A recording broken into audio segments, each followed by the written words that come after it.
Okay, next mod for today, we're gonna install these side sills from IL Motorsports. Again, these things are from OMGMIATA, and this is replica of the OEM unit from the STO, I think, and some other models. Don't quote me on that, but it does come in the STO version Miata that we have over there.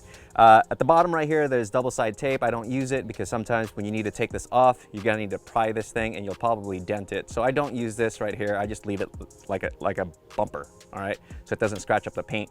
And over here, there's weather stripping so it doesn't scratch up your paint. And that's pretty much it, super easy. 4 bolts, 4 screws, whatever you wanna use. All right, here we go. Side sill install. As you can see, the stock ones right here, it's just regular black. And we do have these screws from IL Motorsports. We're not gonna be using this, but I'm gonna show you the screws anyways, just because that's what you're gonna get in the kit. I do already have buttons on my side sill right here. These are M5s, and I like them because they look cool. So I'm gonna pop these off using the proper bit. Okay. Now, if you don't know how to use power tools, I would suggest taking these off and putting them in by hand, because you can strip stuff easily. So you pop this off. This is super simple. Okay, your bolts, put in a little container. If you see anything that's dirty, wipe it down.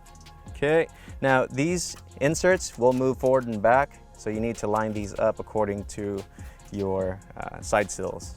So there you go.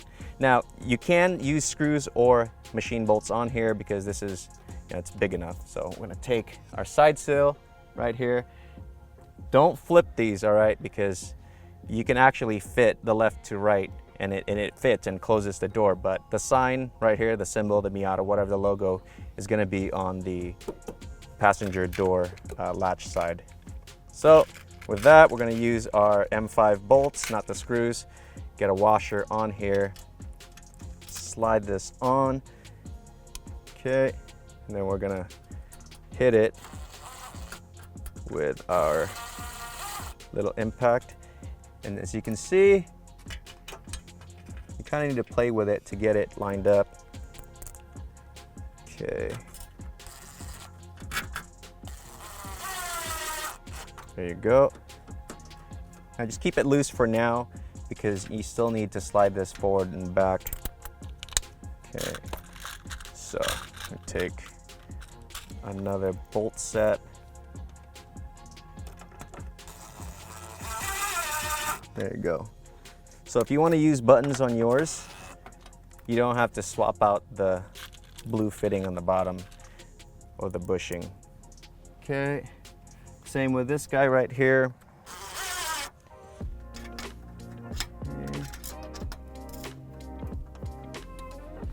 There you go. Once you got all 4 in, you can slide this forward and back. And I just like to slide it forward. So the gap over here, it's hard to see. There's a little gap where the weather stripping stops. You want to cover that. If you want to use the double-sided tape feature, you can take off the rubber cover or whatever it is, vinyl, and then press this down so it sticks. The reason why I don't do that is because if I need to take this whole thing off, I'm gonna need to pry this whole thing and end up dinging it. And the funny thing is, I run a lot of wires under the side sill right here, and I do take it off more often than not, so I just use it as a little scratch protector.